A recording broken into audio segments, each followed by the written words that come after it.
Assalamualaikum warahmatullahi wabarakatuh. Saya Ananda Siti Mutmainah. Saya Windy Andini. Saya Safira Diandra. Saya Ferry. Dan saya Yasinta Saumarisa. Saya Siti Zahwa Kakak Sabrina.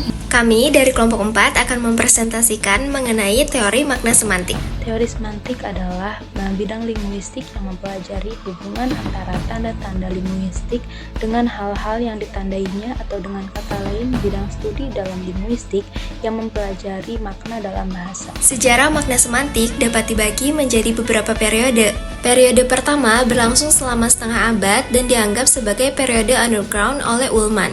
Kemudian, semantik menjadi ilmu murni historis dengan munculnya karya klasik Briel pada tahun 1883.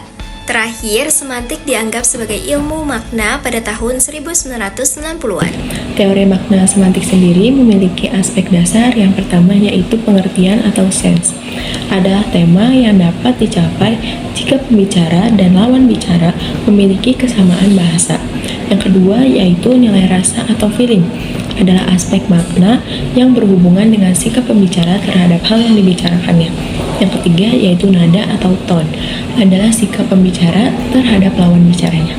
Nah, untuk ciri-cirinya yang pertama ada makna leksikal dan gramatikal.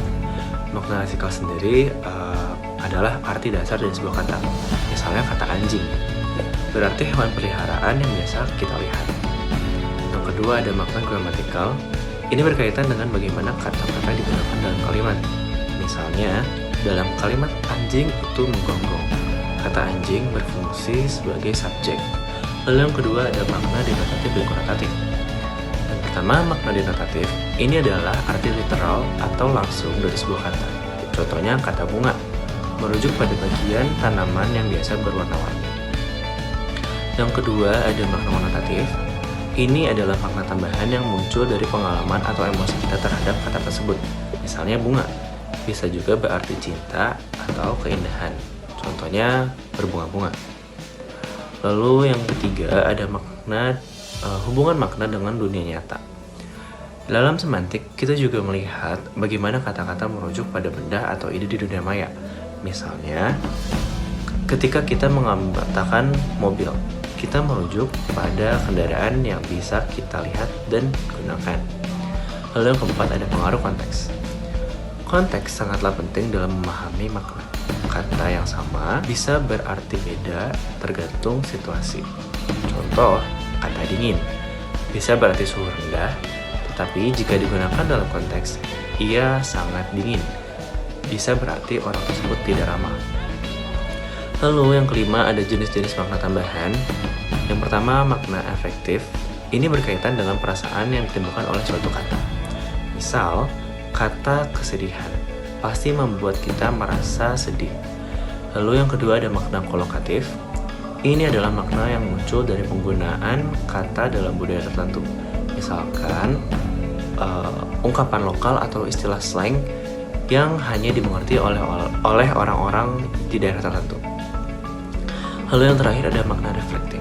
Ini melibatkan penggunaan metafora atau perbandingan untuk menjelaskan sesuatu dengan cara yang lebih mudah dipahami.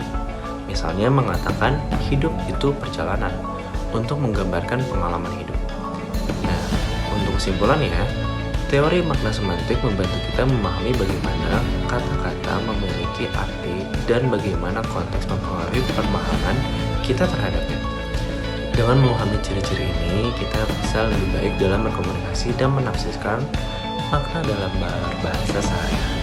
Contoh teori semantik. Yang pertama semantik leksikal, yaitu kajian yang fokus pada makna sebenarnya dari sebuah kata. Seperti kata buaya yang berarti hewan melata, kata rumah yang berarti bangunan tempat tinggal, dan kata kucing yang berarti hewan berbulu berekor 4. Yang kedua ada semantik gramatikal, yaitu kajian tentang makna dalam kalimat. Contohnya kata masak, dalam kalimat Adi memakan masakan ibu dan ibu memasak untuk Adi memiliki makna yang berbeda. Tujuan dari teori semantik yaitu pertama, menganalisis makna kata, frasa, dan kalimat. Dan yang kedua itu menjelaskan bagaimana bahasa mengkomunikasikan makna. Dan yang ketiga itu mengidentifikasikan hubungan antara bahasa dan pemikiran. Yang keempat membantu memahami proses komunikasi yang efektif. Dan yang terakhir, yang kelima, mengembangkan teori bahasa yang sistematis dan logis.